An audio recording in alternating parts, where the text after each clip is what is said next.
إن الحمد لله نحمده ونستعينه ونستغفره ونؤمن به ونتوكل عليه ونعوذ بالله من شرور أنفسنا ومن سيئات أعمالنا من يهده الله فلا مضل له ومن يضلل فلا هادي له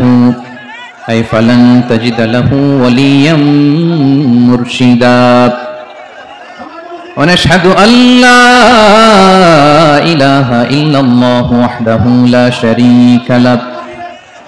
هو الذي لا ضد له ولا ند له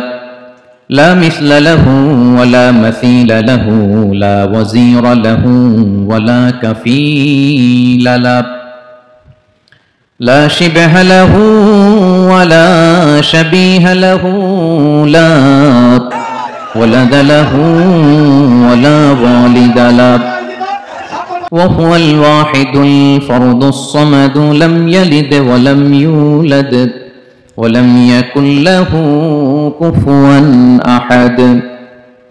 ونشهد أن سيدنا ونبينا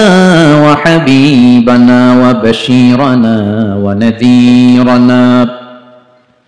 وطبيبنا وطبيب قلوبنا وحبيبنا وحبيب ربنا محمدا عبد الله ورسوله أرسله بالحق بشيرا ونذيرا وداعيا إلى الله بإذنه وسراجا منيرا أما بعد فقد قال الله تعالى في كلامه المجيد وفي فرقانه الحميد أعوذ بالله من الشيطان الرجيم بسم الله الرحمن الرحيم الله لا إله إلا هو الحي القيوم لا تأخذه سنة ولا نوم له ما في السماوات وما في الأرض من ذا الذي يشفع عنده إلا بإذنه يعلم ما بين أيديهم وما خلفهم ولا يحيطون بشيء من علمه إلا بما شاء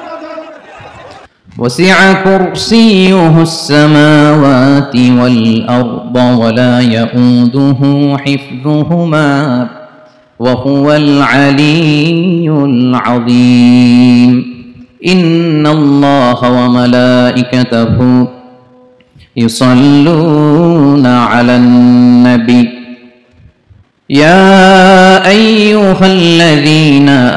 آمنوا صلوا عليه وسلموا تسليما اللهم صل على محمد وعلى آل محمد كما صليت على إبراهيم وعلى آل إبراهيم إنك حميد مجيد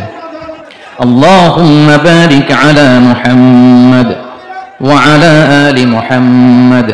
كما باركت على إبراهيم وعلى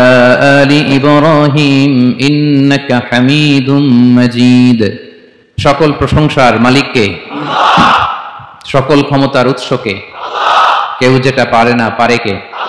কেউ যেটা দেখে না দেখে কে আমি সূরাতুল বাকারার একটি আয়াত তেলাওয়াত করেছি এবং বোধ করি আয়াতটি সবার মুখস্থ আয়াতটির নাম আয়াতুল কুরসি কি নাম 255 নম্বর আয়াত সূরাতুল বাকারা আয়াত নাম্বার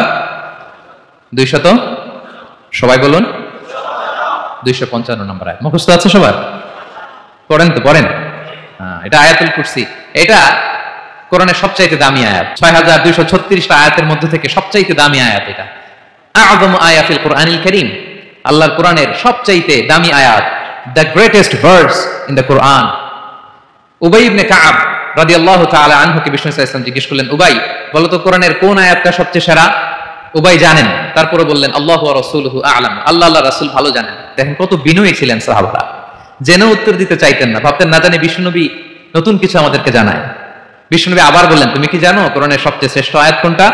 এবার উবাই ভাবলেন এবার আমি উত্তরটা দিয়েই দেই। তিনি বললেন আয়াতুল কুরসি, আল্লাহু লা ইলাহা ইল্লা হুয়াল হাইয়ুল কাইয়্যুম, এটা শ্রেষ্ঠ আয়াত। বিষ্ণুনবী খুশি হয়ে উবাই ইবনে কাবের বুকে একটা চাপড় মারলেন, এরকম আদরের চাপড় দিয়ে বললেন লিয়াহনিকাল ইলমু ইয়া আবুল মুনজির, হে আবুল মুনজির